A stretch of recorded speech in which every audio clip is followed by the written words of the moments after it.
പ്രിയപ്പെട്ടവരെ ഇവിടെ നൽകിയ ഊഷ്മളമായ സ്വീകരണത്തിന് നന്ദി പറഞ്ഞ നമ്മുടെ പ്രിയങ്കരനായ സ്ഥാനാർത്ഥി ഇടതുപക്ഷ ജനാധിപത്യ മുന്നണിയുടെ സ്ഥാനാർത്ഥി അഡ്വക്കേറ്റ് GRL നിങ്ങളോട് സംസാരിക്കും. എല്ലാവരെ ക്ഷണിക്കും.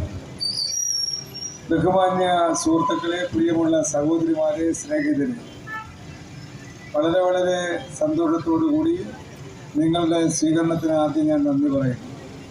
കഴിഞ്ഞ ദിവസം ഞാനിവിടെ നേരിട്ട് ഞാനും അഡ്വക്കേറ്റ് ജയദേവനുമായി വന്ന് ശശികണ്ണൻ്റെ വീട്ടിൽ വന്ന് കുടുംബാംഗങ്ങളുമായി സംസാരിച്ചതാണ്. ശശികണ്ണൻ്റെ മകൾ എന്നെ സ്വീകരിച്ചതിന് പ്രത്യേകം ഞാൻ അഭിനന്ദനവും നന്ദിയും രേഖപ്പെടുത്താൻ ഈ അവസരം വിനിയോഗിക്കുകയാണ്. അത്ര കണ്ട് നമ്മളിവിടെ നിൽക്കുന്ന എല്ലാവരോടും സ്നേഹവും സൗഹൃദവും ഒരു ശത്രുവിനെ പോലും സൃഷ്ടിക്കാതെ എല്ലാവരോടും നന്നായി പെരുമാറിയ അദ്ദേഹം ഇപ്പോൾ നമ്മോടൊപ്പം ഇല്ല. ഇവിടെ സൂചിപ്പിച്ചതുപോലെ അത്തരത്തിലുള്ള ആളുകളുടെ വികലമായ സമീപനം കൊണ്ടാണ് ഒരു ജീവൻ നഷ്ടപ്പെട്ടത് എന്നുള്ള കാര്യം നമുക്കെല്ലാം അറിയാം. കേരളത്തിലെ ഇടതുപക്ഷ ഭരണം സമാനതകളില്ലാത്ത ക്ഷേമ പ്രവർത്തനങ്ങൾ, വികസന പ്രവർത്തനങ്ങൾ യാഥാർത്ഥ്യമാക്കും. അതിൻ്റെ കണക്കുകൾ ഞാൻ വിശദീകരിക്കാൻ പറ്റുന്ന ഒരു സമയമല്ല ഇപ്പോൾ. എന്നാൽ നമ്മുടെ മണ്ഡലത്തിൽ ഒറ്റ വാക്കിൽ പറഞ്ഞാൽ എല്ലാ പ്രദേശങ്ങളിലും വികസനത്തിൻ്റെ വെളിച്ചം എത്തി എന്ന് അഭിമാനത്തോടു കൂടി പറയാൻ കഴിയും.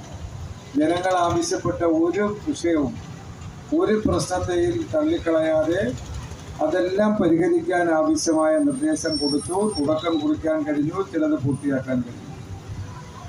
അതുപോലെ തന്നെ ക്ഷേമപ്രവർത്തനങ്ങളുടെ ഗവൺമെൻറ്റിൻ്റെ ആനുകൂല്യം എത്താത്ത ഒരു കുടുംബം പോലും കാണില്ല. 83 ലക്ഷം കുടുംബങ്ങളിൽ ഭക്ഷ്യധാന്യം എത്തുകയാണ്.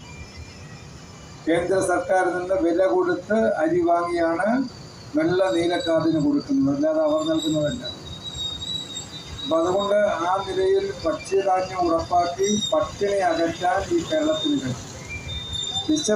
വിശപ്പ് രഹിത കേരളമെന്ന് അഭിമാനത്തോടെ പറയാം. പട്ടിണി കിടക്കുന്ന ഒരു കുടുംബവുമില്ല എന്ന് പറഞ്ഞാൽ ഒരു കുടുംബത്തിന് പോലും ഈ റേഷൻ കാർഡ് ഇല്ലാത്ത അവസ്ഥ കാണില്ല. എല്ലാ കുടുംബങ്ങളിലും ഗവൺമെൻറ്റിൻ്റെ ഭക്ഷ്യധാന്യം അവിടെ എത്തുകയാണ്, പരിമിതമാണെങ്കിൽ പോലും. അതുപോലെ വിവിധങ്ങളായ ആനുകൂല്യങ്ങൾ, ആ ക്ഷേമപ്രവർത്തനങ്ങൾ കൂടുതൽ മെച്ചപ്പെടുത്താൻ നമ്മുടെ നാട്ടിലുള്ളതുപോലെ ക്ഷേമപ്രവർത്തനങ്ങൾ ഇന്ത്യയിൽ ഒരിടത്തുമില്ല. ഇന്ത്യയിൽ എല്ലാവർക്കും ഞാൻ ആദ്യം പറഞ്ഞ ഭക്ഷ്യധാന്യം കൊടുക്കുന്ന ഒരു സ്റ്റേറ്റ് കേരളം മാത്രമാണ്.